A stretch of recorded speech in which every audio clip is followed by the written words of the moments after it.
날씨가 진짜 이 회의실 춥네요. 네.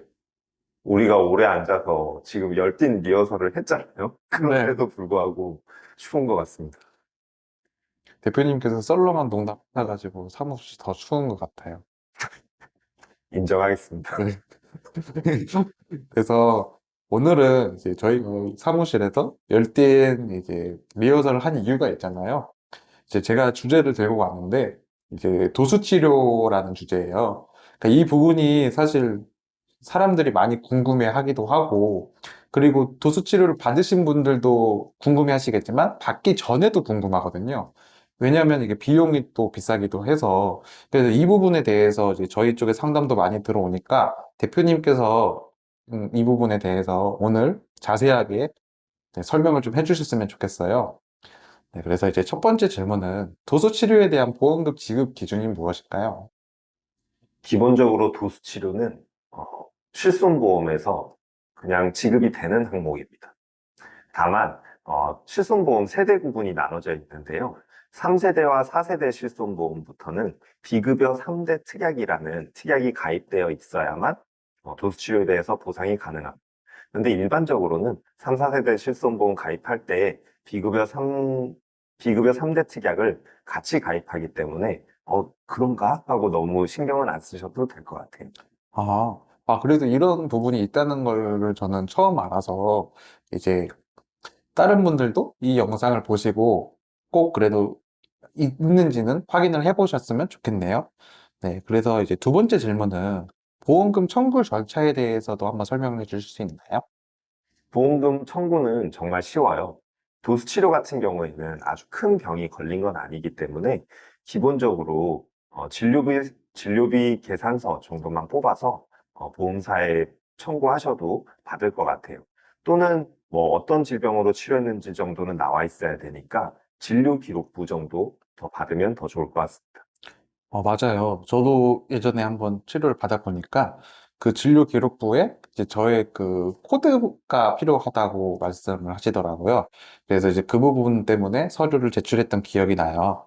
이제 세 번째 질문은 이제 도수치료 중에 그 서류를 보니까 비급여라는 항목이 있는데 제가 이거를 선생님들께 좀 들어보니 비급여 항목에 빠져 있으면 이제 보험금을 받기가 쉽지 않다. 뭐 이런 식으로 제가 얘기를 들었는데, 이 부분에 대해서도 설명을 해 주실 수 있으실까요? 네. 비급여라고 해서 무조건 보험금을 받지 못하는 건 아니에요.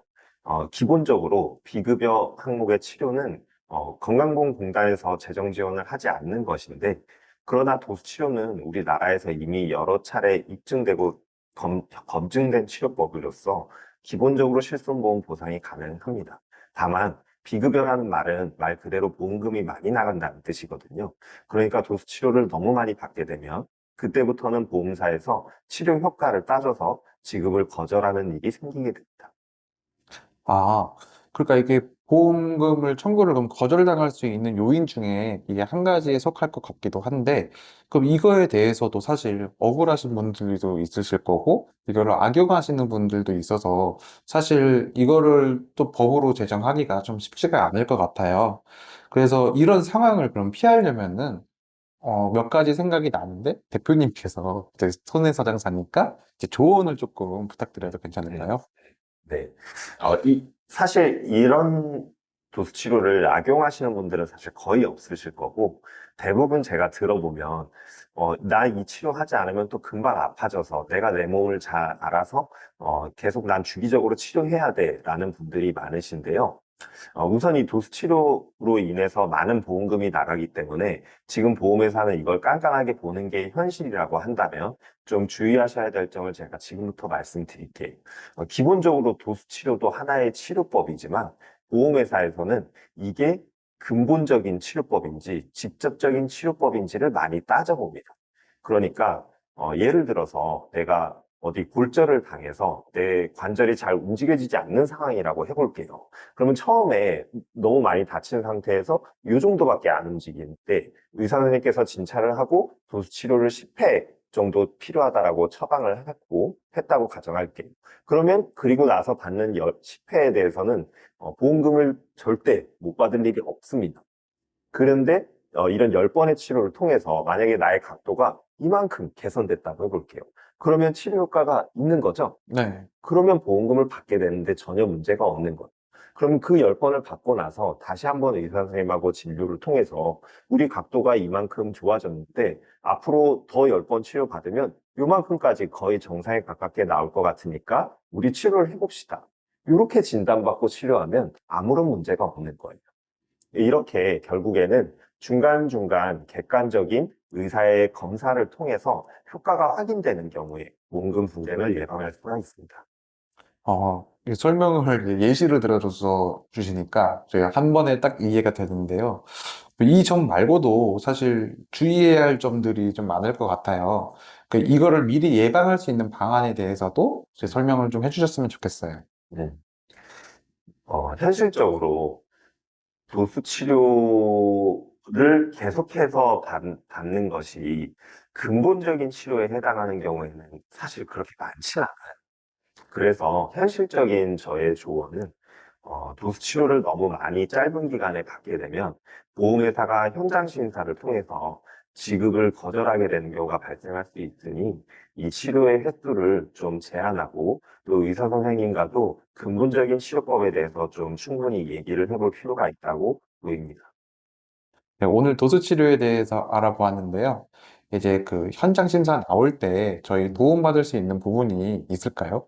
그럼요. 현장 심사라는 게 보험회사가 이 보험금을 줘야 되는지, 그러니까 우리 치료로 말해보면 치료 효과가 있는지를 따져서 보험금 지급 여부를 판단하는 과정이거든요.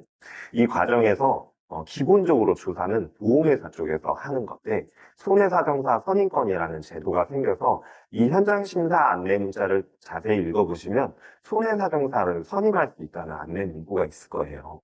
이 문구를 받았을 때 저희 올바듬에 신청을 하시면 보험회사가 아닌 내가 선임한 올바듬의 독립손해사정사가 이 보험금 지급하는 게 맞는지를 따져보니까 조금 더 신뢰할 수 있고 객관적인 도움을 받아보실 수가 있습니다. 맞아요. 문자가 이제 하나씩 날라오긴 하는데, 사실 이걸 일일이 확인하기가 쉽지가 않더라고요.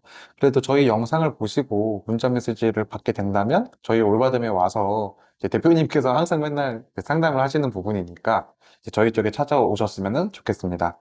그래서 오늘은 이제 도수 치료에 대해서 알아봤고, 이제 대표님께서 상세하게 답변을 주셔서 저를 포함한 많은 사람들이 도움이 되는 시간이었던 것 같아요.